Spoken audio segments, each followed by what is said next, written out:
Hello again. As promised, I'm now going to take you through kind of the real life example, which is Nature's Own and a couple other brands, and how we got to better advertising or great advertising, or at least darn good advertising through consumer insights and through research. So you all watched the video. I chose this kind of snapshot for certain reason, and that's that you can see the video was filmed, but we hadn't done the computer graphics yet. So the CGI hadn't been done. That cost money. So we wanted to make sure we had the ad right before we actually finished all the filming.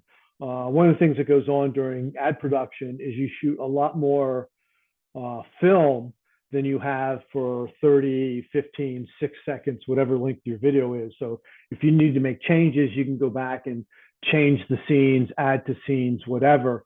But you want to sit there and make sure you've gotten it right. You need to change stuff. So this was actually a campaign where, as you saw before, we tested the animatic, we tested storyboards in with focus groups, and then we went to test again with almost complete.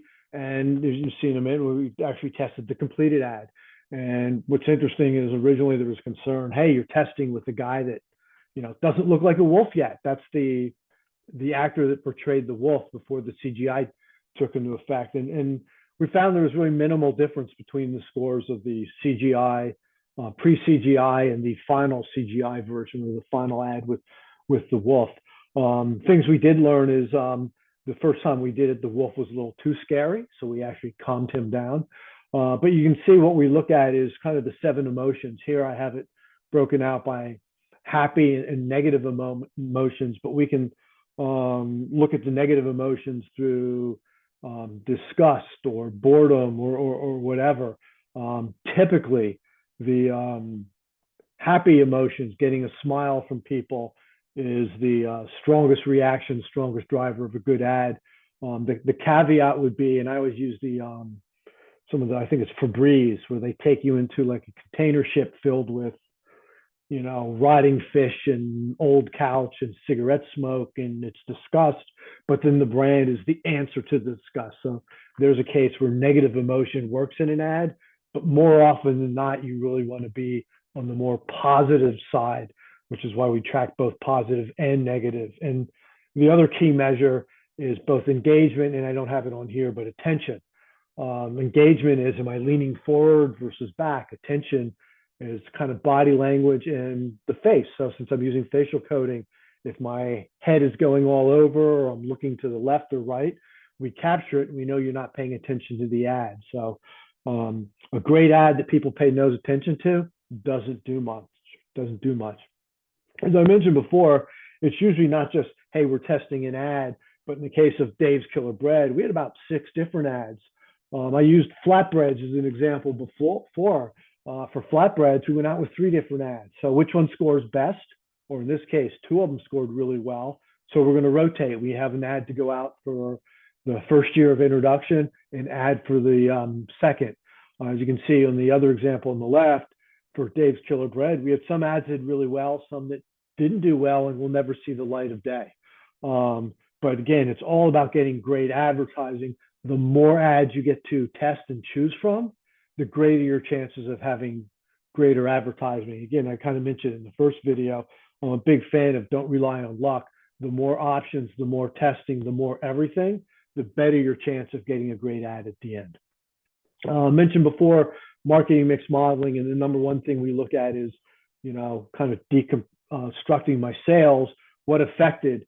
Here you can see COVID had a big negative effect. Pricing increases had a big negative effect. But there's also a bump from the category doing well. You can see of the bumps, media and our spend was the second biggest bump. So while it doesn't look impressive, hey, a 1% growth, you figure we're coming off 2020, which was a huge COVID impact, where not on shelf was an issue, or people not going to the grocery stores was a big issue. So a lot of dynamics from 2020 that had to be overcome with growing volume in 2021. And then the other thing we look at is by all the things we spend on, and there's not just one things we want to look at, but really two measures that are very important. Lift, incremental units, and then the other is ROI. If you look at it, social, strongest ROI, minimal lift. So if I put all my money into driving just ROI, probably won't generate extra sales. So I tend to sit there and kind of do a balance, put these in maybe a quadrant, and look for the things that are giving me that good balance of ROI and spend. The other thing is, a lot of companies have portfolio strategies. Some brands are more about growth, others may be more about profit. If you're about growth, put a little more emphasis on the spend side. If you're about profit, a little more emphasis on the ROI side. And then finally, what's my media doing?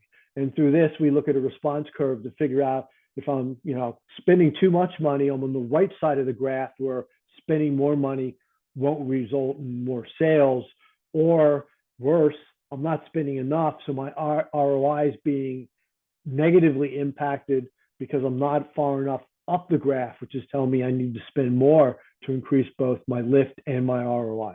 So that's a quick example from a Nature's Own perspective on how we use the measures we talked about. And if you have questions, glad to talk to these examples in more detail on Monday. Thank you very much.